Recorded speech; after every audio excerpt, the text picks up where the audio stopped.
It is my pleasure to be hosting this panel with the Sherpas and former Sherpas of the NALS process. So what is the NALS? I mean, I'm sure most of you know what it is, but it's really the North America Leaders Summit. It's really not that old. It's a couple of decades old, but since about 20 years, our leaders have been meeting once a year, except for a few occasions there where we skipped, but we're back on track, and Canada will be the host of the next NALS, and we're very proud of it. And I had the pleasure to be at the last one here in Mexico, and it was spectacular. And from our point of view, the business community, we're really delighted that we have been invited to be an integral part of the Leaders Summit. But I'm here in my former capacity as a diplomat to guide us through this conversation. With us today, as I said, we have the Sherpas and a former Sherpa. So we have Roberto Velasco, who is the Sherpa for the Mexican side. Congratulations again on the last NALS. It really was terrific. On the United States, Rachel Poynter, a really extremely experienced American diplomat who used to be the Sherpa of the NALS, who is here with us, and Glen, Linder of the Department of Global Affairs Canada. Welcome to the three of you. Your bios are in the program, so I won't go through, but all of you have stellar careers. I thought I'd start the conversation with just asking you, from your perspective, your personal perspective and your country's perspective, why does the NALS matter? So I'll start with you, Roberto. Why won't you kick us off? Thank you very much, Louise, and always very happy to be able to meet with Rachel and Glen, who are great friends with whom I've had the pleasure to work for the past few years, I think, 2 or maybe 3. Thanks for this opportunity to the U.S.-Mexico Foundation and Enrique particularly. Well, when you say why the NALS is important, I mean, why North America is important is the real question. $855 billion of trade between Mexico and the U.S. was saying the Secretary earlier. Also, if you include Canada in the equation, this goes way beyond $1.5 trillion of trade every year. So it's a super important economic region. The 3 countries share important land and sea borders that we need to manage together and that allow for all of this trade to happen. We share communities. We have an important community of US citizens in Mexico, obviously also some Canadians, a lot of Canadian tourism and growing every year to Mexico. Now it's the 2nd place of origin of tourists in Mexico. And now we're talking about millions of Canadians that are visiting Mexico every year. Obviously, you have a huge Mexican community in the United States and also an important Mexican community in Canada, the 2nd largest that we have in the world. 150,000 plus Mexicans living in Canada permanently, which is also very important for us, and that's why Canada is the 2nd country where we have the most consulates. You also have all sorts of different connections between the countries in terms of culture, in terms of exchanges of students, of exchanges between the companies that create all this trade. So obviously when you have all of that, having a mechanism that allows the highest level of the governments of the 3 countries, the leaders of the 3 countries, to meet and design a common vision, a common agenda that then the governments can execute throughout time is very, very important. And naturally, I don't think, I mean, it will only get more important as time goes by because trade is growing, because these connections between people are growing. So certainly, the NALS is going to be more and more important in the years to come. Thank you very much, Roberto. So, Rachel, for the United States, why is the NALS important? Thanks for the question, Louise. And a huge thanks to you for moderating this conversation this morning. Always love being with Glen and with Roberto to talk through why North America is important, and a huge congratulations to the U.S.-Mexico Foundation for putting together a really, truly important event that I think is only going to continue to grow as we think about the connections that we have in North America. I think Roberto just did an elegant summary of why this mechanism is so important. I had the pleasure of participating on a panel yesterday that talked about those connections and how deeply intertwined the three countries are. So I would echo everything that Roberto said, and what I would say is that as we think about those connections, as we think about how intertwined our economies are and how important it is to have these conversations and to make those connections on the people-to-people level, the question for the nows is, what is the role of the government? And I think the nows commitments, when we look at our leaders meeting that level, is to think about how those commitments make a more democratic, a more prosperous, and a more secure North America, and how we can facilitate those people-to-people connections and how intertwined we are. So that's the thing that I would add, Louise. Thank you so much, Rachel. Glen for Canada. Bueno, solo para empezar, estoy encantado de estar aquí con mis colegas y amigos, Roberto y Rachel, y gracias a ti también, Louise, para ser moderadora. So, absolutely agree with everything that Roberto and Rachel said. I would just go back to the trade point that Roberto mentioned. And the number I have in front of me is in 2022, the total value of trilateral trade between our three countries was $2.37 trillion. Now, that's Canadian dollars. But from my perspective, that's still 2.37 trillion Canadian reasons why this relationship is so important. But beyond the positive, beyond the fact that we need to mutually reinforce each other and help each other with respect to our North American security and prosperity, beyond the fact that geography makes us neighbors and history has made us friends, we need to recognize that the world's becoming more complicated.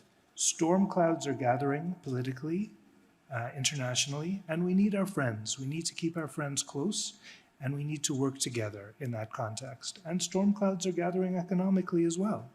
And it's for that reason that we need to continue to have this dialogue at the highest levels between our three countries to work together to address the challenges and to find solutions, whether that's more nearshoring, whether that's semiconductors, and we'll get into that in greater detail, I'm sure, as we talk through this. But there's just so many reasons that we need to keep this relationship going and to mutually reinforce each other.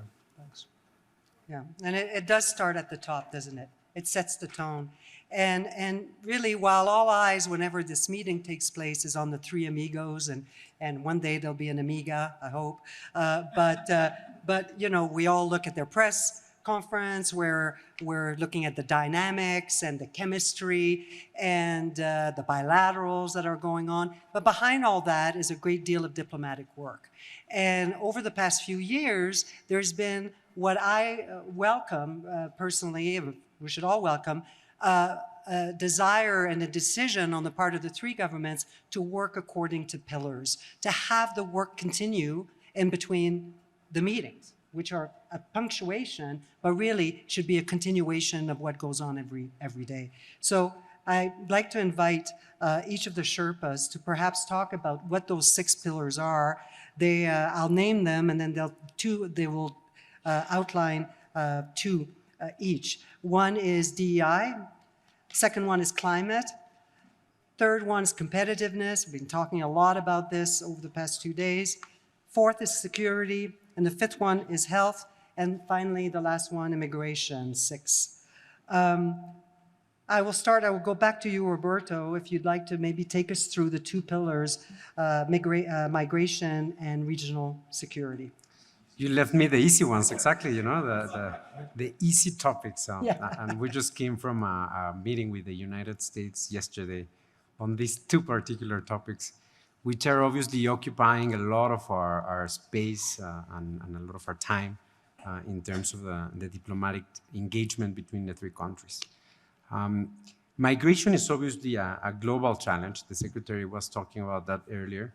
That Mexico's views we need to tackle together, and obviously we need to start in our own region, Mexico, the US, and Canada. Canada is the country out of this region that has been able to develop the most successful system to manage migration.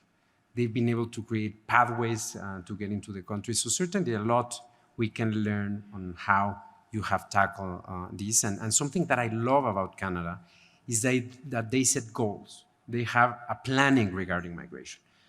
Prime Minister Trudeau issued, I think it was earlier this year, the number of migrants that Canada will be taking for the next few years. I remember something like 5 million people. And Glen, please correct me again if I'm wrong. But certainly that's an example to what we should aim for, to have an actual planning in terms of the people that we need to fill the job vacancies that are going to be created, to support the economic growth that we want to see in the region. And that's part of the engagement that we've had in the North American Leaders Summit. How we can make sure that we use all the pathways that we have and that we keep looking at new alternatives to make sure that we have not only movement of goods, but also movement of people between our countries. We have the TM visas, the NAFTA visas. We have several different agreements between the two countries. So how can we take an integral look at all of these and create new programs and make sure that we're taking advantage of the current that we have? That has been part of the conversation. There's also obviously something that is very important for Mexico, which is to make sure that not only you have the legal pathways to get to the US and Canada, but also to make sure that the human rights of temporary workers are respected when they go to Canada and to the US, mainly through the agricultural workers programs that we have with the two countries. So that has been another topic of conversation. For example, one of the commitments that we have had in NALS was to take a look at the heat stroke and the conditions of workers in the fields in agriculture, and that's something that we've been doing. So certainly important work and a lot of challenges ahead, because the fact is that right now, the three countries, but particularly Mexico and the US, we are, I don't want to say overwhelmed, but we are facing a very different dynamic coming from South America and from other parts of the world.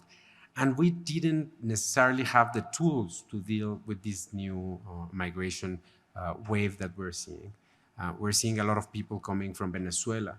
We're seeing a lot of people coming from different countries in South America, like Ecuador, Colombia.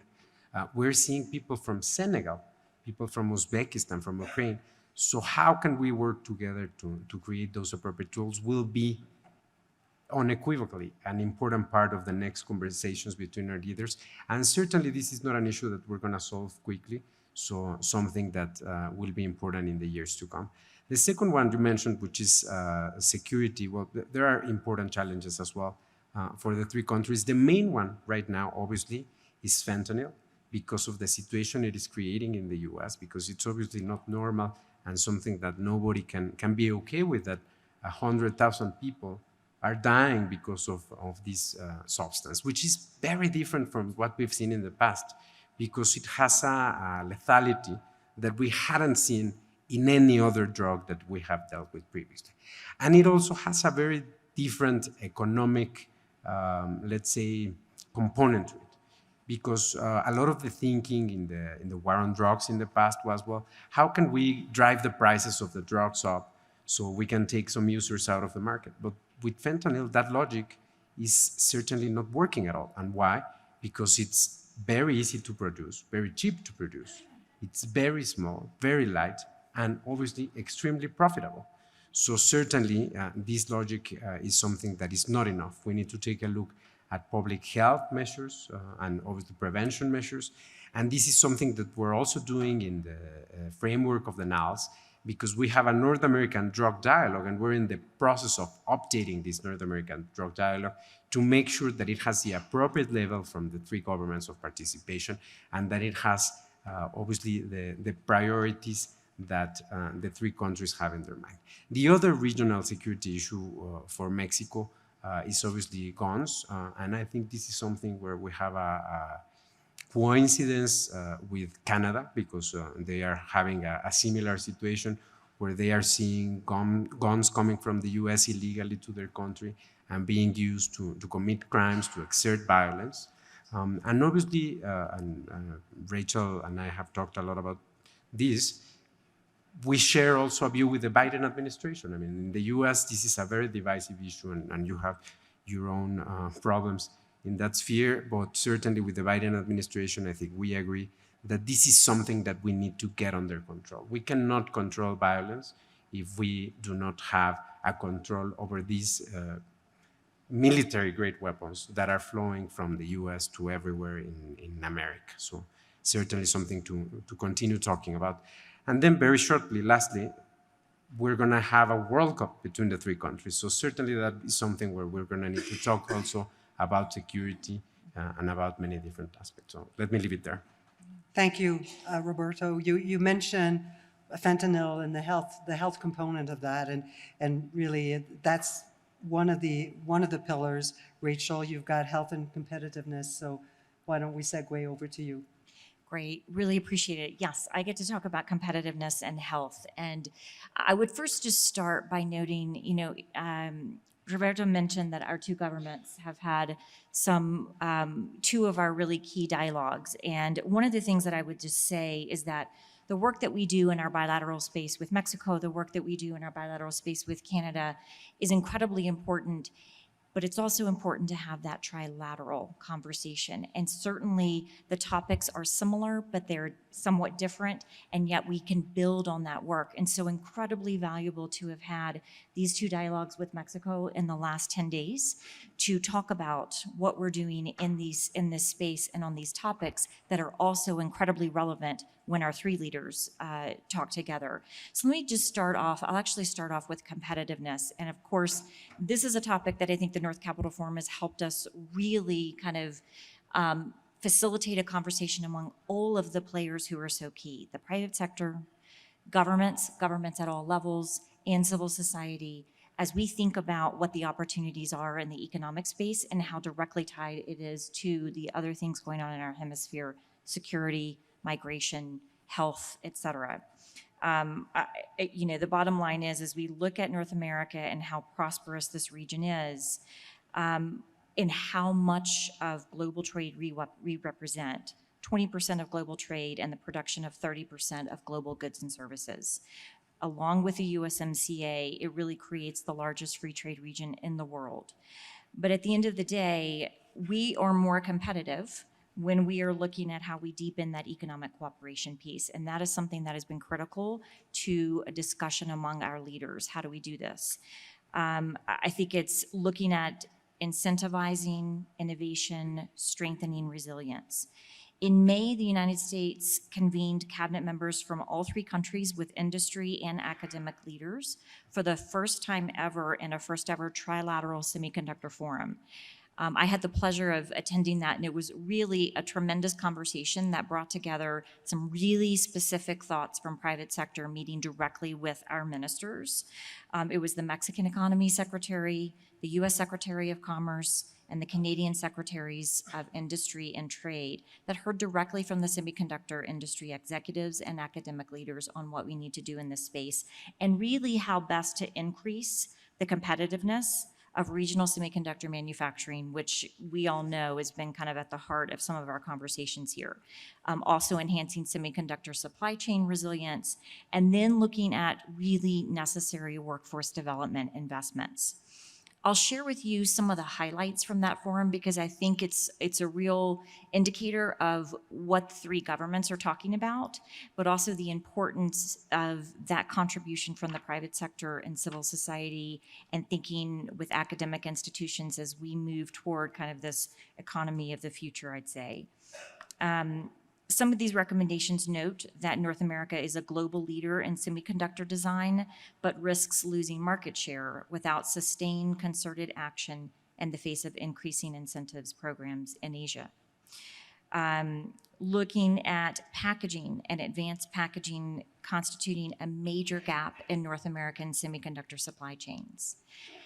I think capturing the greater share will require developing a regional back-end ecosystem that's really cost competitive with Asia. And so these are some of the specifics that we're trying to work out among the governments. How can we help facilitate what needs to be done in this end. Workforce development is a major challenge, and I think that threatens to impede regional competitiveness and resilience. So we're talking about different initiatives we can take in this space with workforce development, really partnering with institutions, with the private sector to figure out how we look at labor shortages and how we look at labor mobility across the region. Next month, to address workforce development, we're going to carry out another key commitment from the January 2023 NOWS, a new North America Student Mobility Project. And what we're doing is partnering with the region's private sector to increase student development and mobility, and an expansion of really successful public-private partnership of the 100,000 Strong in the Americas Innovation Fund. Really excited about this. This will provide students with critical access to new opportunities to work in cross-border teams, solve real-world problems, and gain technical and linguistic skills that are critical for today's workforce development. So truly, this is the first time Canada and Mexico will be added as co-government partners in this decade-old initiative, and we're pretty excited about it. The launch will take place here in Mexico at the end of November, so I wanted to flag that for you all. Spread the word. I'm going to turn to the health pillar for a minute and talk about the fact that one of the things that the three governments really committed to do was to draw shared lessons from the COVID-19 pandemic, and this has been very critical.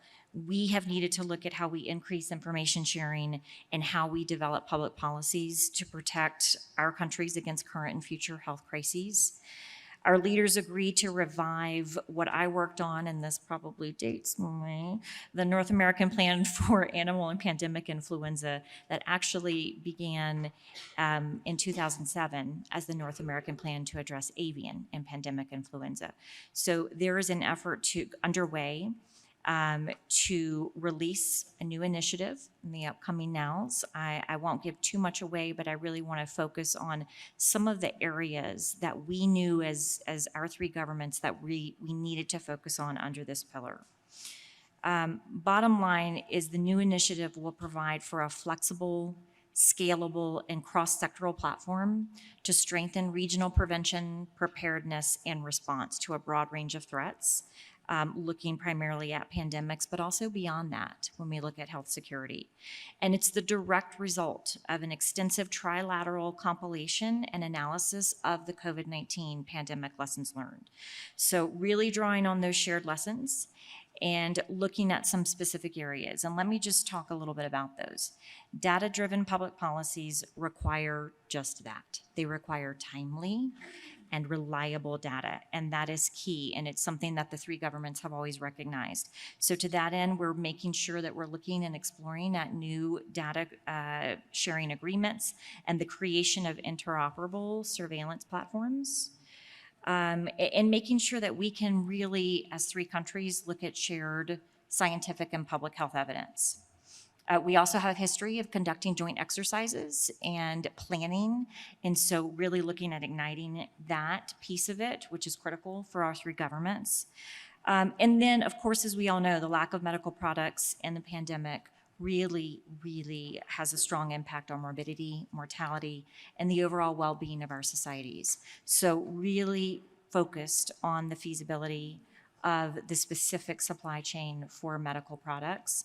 As we all saw during COVID-19, basic pharmaceuticals, diagnostics, vaccines, ventilators, personal protective gear, all of those pieces are things that our three governments have been looking at and that you will hear more of throughout the next NOWS and as we prep for that. So before I turn it over to Glen, I want to thank Roberto again for your incredible leadership and a really wonderful NOWS last year that really set a model for collaboration and is really, I think for us, something that we really greatly value as we move into the Canadian leadership in the next year. So I'll leave it there. That's great. Thank you, Rachel. It's great to really get a glimpse into all the work that's actually happening behind the scene. It's great to hear. Glen, you'll address the climate and the DEI pillar, but you'll also give us a sneak peek at the next NOWS, or what you can say, what you can divulge, or what you know. Thanks, Louise.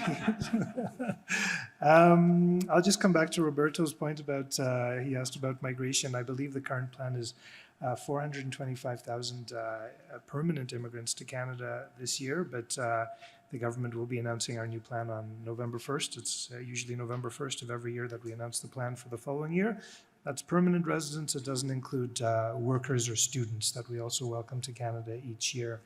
Yeah, Roberto, your point about World Cup 2026 is very important as well. I will not be putting money on that, on the Canada-Mexico match with you on that, but nonetheless, I'm glad you're noting it. So with respect to the pillars, climate change and environment, so I think, Rachel's description of the competitiveness pillar really, I think, made it so clear how it's that competitiveness pillar that I think binds all the other pillars together in a way. And when we think about green transition, it's really at the nexus of competitiveness and climate action. Because to meet the carbon emission reduction targets that we have, we need to leverage technology and resources such as critical minerals, but also have the workforce to deliver on the green transition. And so we're really hoping and planning to highlight that at our NELS, but more about that in a second. In terms of what we've achieved in NELS so far with respect to climate and environment, there's a number of actions that are currently being implemented. Firstly, reducing methane and black carbon emissions from all sources with a new focus on waste methane. We're developing a strategic toolkit to inform transit agencies worldwide on how to decarbonize buses with an emphasis on life cycle analysis and electric infrastructure. We're working together to protect biodiversity by cooperating on nature-based solutions and conservation, including our shared goal to conserve 30% of the world's land and waters by 2030. And we're exploring an integrated North American hydrogen market, including supply infrastructure, safety standards, and highlighting emission reduction opportunities in targeted industries. And we're updating estimates for the social cost of greenhouse gas emissions and associated best practices on that. With respect to the diversity, equity, and inclusion pillar, this is one that really is essential for the social and economic progress of our three countries and to establish global leadership on this. Our governments have been working hard together to advance deliverables on Indigenous reconciliation, prioritizing efforts to promote racial justice, expand protections for LGBTQI+ individuals, and really to deliver more equitable outcomes to all. In particular, we're working together on a few initiatives. First, addressing violence against Indigenous women and girls, working in partnership with Indigenous women from our three countries. We're fostering dialogue amongst the Trilateral Indigenous women leaders to address priority issues and share recommendations on what we as governments can do better in this space. We're establishing a trilateral racial equity and inclusion expert network to advance equity and racial justice in our public policies and societies. We're promoting and protecting human rights of LGBTQI+ individuals globally through the Equal Rights Coalition and the UN LGBTQI+ core group. We're looking to prevent and address the growing scourge of technology-facilitated gender-based violence in collaboration with international organizations, civil society, and the private sector, and really looking to advance our shared trilateral work to end gender-based violence and reinforce our shared commitments to advance the status of women and girls as a precondition of strengthening our democracies. At the last NELS, and I join Rachel in congratulating you, Roberto, for an amazing event. Our three foreign affairs ministers signed a declaration on the North American Partnership for Equity and Racial Justice, and Canada is absolutely committed to continuing the trilateral momentum on that commitment at NELS 11. So, sneak peek time. So what's interesting about NELS 11 is that this is going to be the third in a set. It will be the third in a row with exactly the same leaders at the table, which is a great opportunity. And it will be a great opportunity to continue to solidify those 6 pillars that we've been working on all along. In terms of when it's going to happen, I do not have a big reveal for you today. I can say that our current planning is likely to be in the first quarter of the new year, but it's now. Our leaders are busy people, and things can change, they can move up, they can move down. We're working on it, but I think it's fair to say that all 3 countries are committed to doing it. We are, I'm also not revealing a location today. We'll have to figure that out, but first quarter of the new year is winter in Canada, so friends, dress warmly. But you'll experience the warmth of our personalities in Canada, if not our weather. Look, planning is very much underway already. We have all met several times on this. Our teams are working hard on it. I think you can count on the fact, as I mentioned before, that from our perspective, it's competitiveness that really is the key that unlocks the cooperation on all the other pillars. And it's for this reason that we are going to be prioritizing some side events at our NALs, first and foremost of which will be a North American Business Leader Summit. We also want to put in place an event to strengthen semiconductor supply chains, as Rachel so well explained. And we're also looking to put in place an event advancing indigenous to industry partnerships in the North American energy transition, as I described in terms of the pillars I went through. But there are other items in terms of, as I mentioned, the North American Partnership for Equity and Racial Justice. I think there's maybe more we can do in terms of the North American pandemic plan that Rachel mentioned. And we must, as Roberto mentioned, we've got to focus on the fentanyl crisis that is affecting all of our countries. And so you can expect that to be a focus as well. So I'll leave it there, but all I can say is we're really very much looking forward to it. Thanks. Thank you, Glen. I guess everyone now knows the amount of work that goes behind those few days where it's in the media. It's a lot of work. But you know, as I was listening to the 3 of you, and particularly you, Glen, when you talk about next year, and all of a sudden I had this idea, Enrique. We should have a mini North Capital Forum on the side. We can have our own big side event, like a major tent and everything. Let's be there, because I think medium is the message. And I think if they get this level of excitement, we can take what we have experienced here to the leaders and be around. I don't know, it's an idea. Sorry, Glen. I don't mean to add to your, I dream a lot, and so it's probably not going to happen. But we're taking notes, Louise. Okay. It's all good. Okay, good. Because I think the energy, I think, would be very conducive.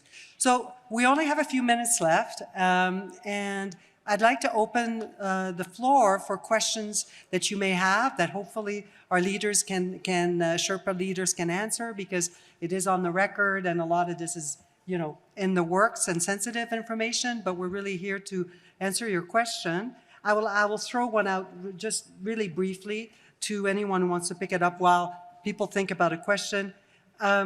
So for you, what do you think is the greatest challenge to the NALs? And you've talked about the successes, the things that are going well. What is out there that makes that summit more challenging in one way or the other? So I'll just let me throw that out and let you answer, and then I'll turn over to the audience. Roberto, you want to take that? Thanks, Louise. So thanks, Rachel and Glen, for your generous comments, and we very much look forward to joining Glen in Canada in the first quarter, which is the winter. So I very much hope that it's not in Ottawa, my friend. But let me tell you what I think are the 2 biggest challenges that we have. The first one is regarding narrative. I mean, There are two ways you can think about North America right now.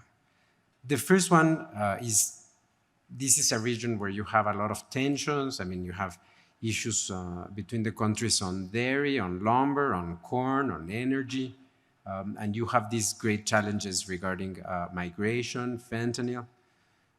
You have obviously other irritants, particularly between each of the countries, etc.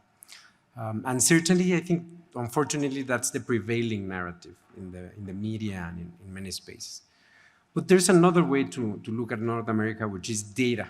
And if you take a look on the hard data on what has been going on in the past few years and what is happening right now, the story is very different. I mean, if you see the infrastructure that has been developed, for example, on gas and continues to be developed, I love the TC project because it is not only an infrastructure project, it is also a project that shows how we can have built a common infrastructure on natural gas between Mexico and the US, and Canada is building part of that infrastructure. So that's great. You also have now Canadian Pacific with this railroad project that connected the whole of North America. And you have many other companies, Sempra, you have many other players that are doing things like this. So the infrastructure is more and more connected, and you have more and more things going on. Obviously, that reflects on the trade numbers that we've already mentioned. And I already mentioned the tourism numbers, and the investment numbers are also great. Canadian investment in Mexico this and the last year have grown very, very dramatically. So that's also great.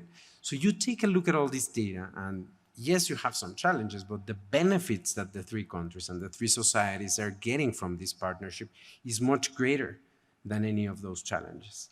And not only that, but it also explains to an extent why you have those challenges. If you have 2.3 trillion Canadian dollars of trade between the three countries, of course you're going to have irritants. I mean, you cannot have that level of trade and not have some issues that obviously create some frictions. So that issue of creating the narrative, and obviously I commend the North Capital Forum and others who have been helpful in this for these efforts, is very important, because you take a look at this region and you take a look at what is happening in other regions, and my friends, we are very successful. Yes. And we're going to be more and more successful. That's what the data tells you if you take away all the, let's say, the noise. Now, the other challenge is we are talking about the NALs, and certainly that's a very important mechanism, and makes a lot of sense to continue this. But how can we make sure that we create not only this kind of mechanisms, but institutions that help us to create a more robust architecture of the trilateral relationship that doesn't depend necessarily on the political wins on each of the countries? So that, I think, is going to be a challenge for the next years. I mean, we already have some common institutions like the Environmental Cooperation Agency.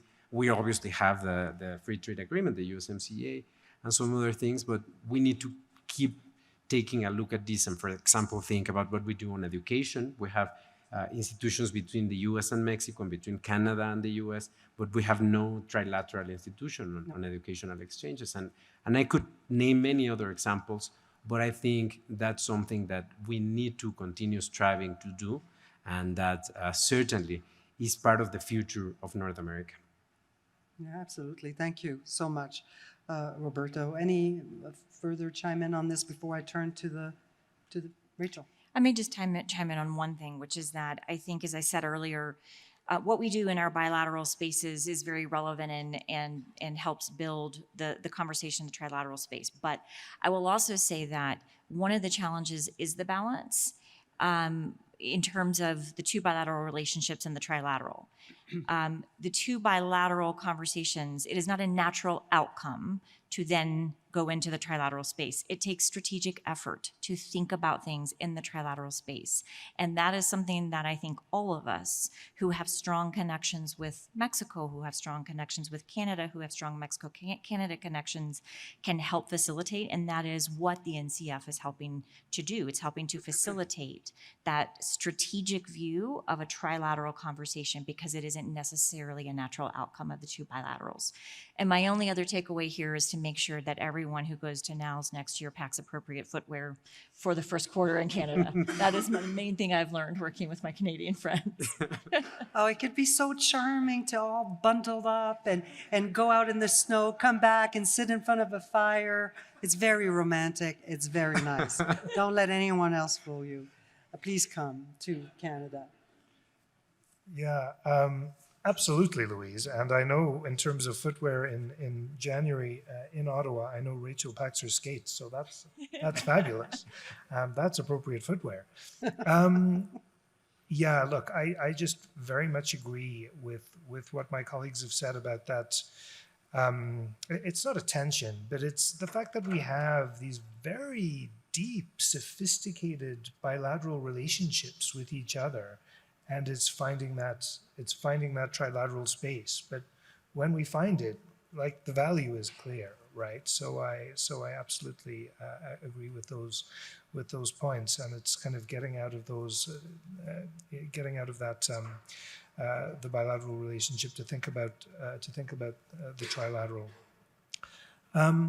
And yeah, I think the other thing, and Roberto mentioned this, is the institutions. And you've got to, we have a situation now, and we have had for the last 3 years, where we have 3 leaders who have committed to this and committed to NALS, and they, are, I think it's fair to say, they're all progressive leaders. They all come at certain issues with a similar viewpoint, and it's made it easier for us as officials to put this in place. But, political winds change in all of our countries. We're democracies. This is what happens. And so, I think we do have to ask ourselves, even with respect to NALS, should NALS be institutionalized like the G20, the G7, other international, should there be a secretariat rather than it just passing from one country to another to chair? And in that way, you have it institutionalized, and you have the conditions set that it kind of really facilitates leaders getting together, whether or not they happen to be completely like-minded. It brings them together to resolve the issues that may be issues of greater tension than we have between our leaders now. So I think there's some good opportunities out there. So I for one, and I'm sure the audience does too, really appreciate those frank answers on your part. So thank you very much. I think that was refreshing to just hear that reflection that you have. So a couple of questions, quick one, rapid fire, before we wrap things up here for this panel. In the meantime, I just want to, while people want to acknowledge the presence of our ambassador to Mexico, Graham Clark, our number 2 deputy head of mission who's here, Shauna Hemingway, a lot of embassy representative from Canada, I'm sure from the United States as well. So a lot of wonderful people in the audience. Come on, there's got to be a question. One, yay. Yeah, thanks. So it was said that it's going to be the 3rd NALS that we have the same leadership in a row. And we know that it's going to be for sure the last one with these 3 leaders, because at least President López Obrador is finishing his term. President Biden, we don't know. And Prime Minister Trudeau, in a few years, maybe. We don't know, right? So having that unique opportunity of having this 3rd and last with the same 3 on board, 2 things. What, and knowing the political alignment. First, what would be the couple of things that we could make the most out of it and say, let's just grab this opportunity and make the best? And third, and you already covered it a little bit, is how can we assure continuity, knowing that leaders are going to change? I'm Rachel? happy to pipe up first. Glen has said this, Roberto has mentioned it, and of course, I really focused on competitiveness, and I think there are some really specific things, particularly coming out of the forum that we did in May with the Semiconductor Industry Association, but also just working with the private sector in terms of the labor piece of this.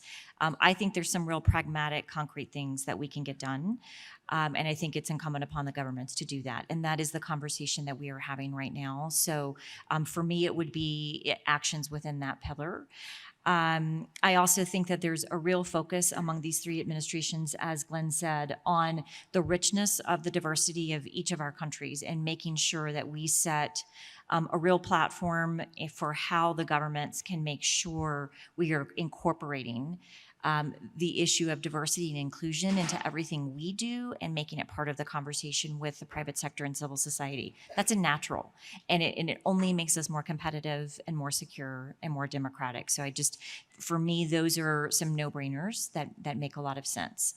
I certainly hear you, Glen, in terms of the need for stability in the mechanism, and certainly have done this long enough where there's no way I can, commit my future leader, whoever it will be, for years to come on this mechanism. But my recommendation, given how much of my career that I've spent working on what I believe is the most consequential relationships in the globe, North America, with each of our partners here.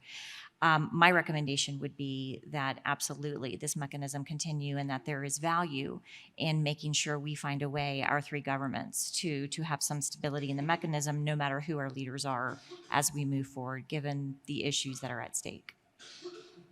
Glen. Look, in terms of the deliverables, I think on some of those specifics, Rachel has absolutely nailed it. I think just from a governance perspective, the challenge for us as Canada will be to make sure that, because it is the last in the three, as you said, we have a limited number, that they're clear, that they're actionable, and that we get them done. So you're not going to see this vast menu. It's going to be limited. It's going to be practical. It's going to be focused on the priorities. The second thing is, always need to keep in mind that no matter how great our planning is for this, events will happen, and our leaders, and whatever the event is that's happened, and there are always events, we will need to carve out time for our leaders to discuss whatever the hot event of the moment is. And so that will play a role. In terms of assuring the continuity, look, I think two things on that. The first is, we as officials in our governments we have officials and we have corporate memory, notwithstanding the change in leadership. And it will be incumbent on us to advise our new leadership about the importance of this and the value of it. But it will be incumbent on all of us, all of you, especially the private sector that speaks with an incredibly loud voice to our governments, to also emphasize the importance of it, so that the leaders hear the message from you as well about the importance of this forum. And that, I think, is going to be our ticket to if not formal institutionalization, at least de facto institutionalization. Very, very quickly, two things that I believe are key takeaways for Mexico in the next NALS. The first one, at some point I spoke to another US diplomat that Rachel knows very well, and he asked me, so what do you think are going to be the three most challenging topics? And I told him, well, migration of Central Americans, migration of South Americans, and migration from people from other regions. He had the same reaction. He laughed and he said, well, that's very true. So we need to do something on migration. I mean, we need to come out from this next NALS with some concrete takeaways on migration. I think that is a very important challenge. There's certainly a lot that Canada has to provide in that space in terms of their own experience. So for me, it would be fundamental to come out of that conversation with something concrete.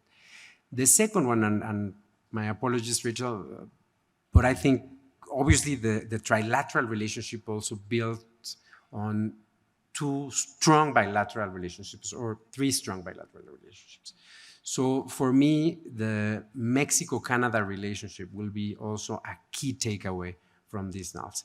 It will not only be the NALS, it will be also the NALS in Canada, and it will be one of the last trips of President López Obrador, presumably. So it's also a very important opportunity to keep strengthening the relationship between our two countries, which is also very important to give stability to whatever we want to do at the trilateral level. So coming out from there with stronger ties, with a stronger understanding, will be certainly very important for us. And in that sense, I know we'll be working very closely, Glen, Graham, Shona, and thank you in advance, and obviously for all the work you're doing already to make this a success. Well, thank you so much, Roberto. I couldn't agree with you more that the Canada-Mexico pillar needs that attention, and I think the NILES will help in that vein. Certainly, the business community is doing a lot. You've heard from Paco earlier about the amounts of work that we're trying to do bilaterally, Canada and Mexico. So but the NILES can play a role since we're hosting it. So thank you for saying that. Well, on that wonderful note, hopeful note of wonderful snowy NILES in Canada, I want to thank you all for your attention. Muchas gracias, merci beaucoup, and turn things over back to Enrique.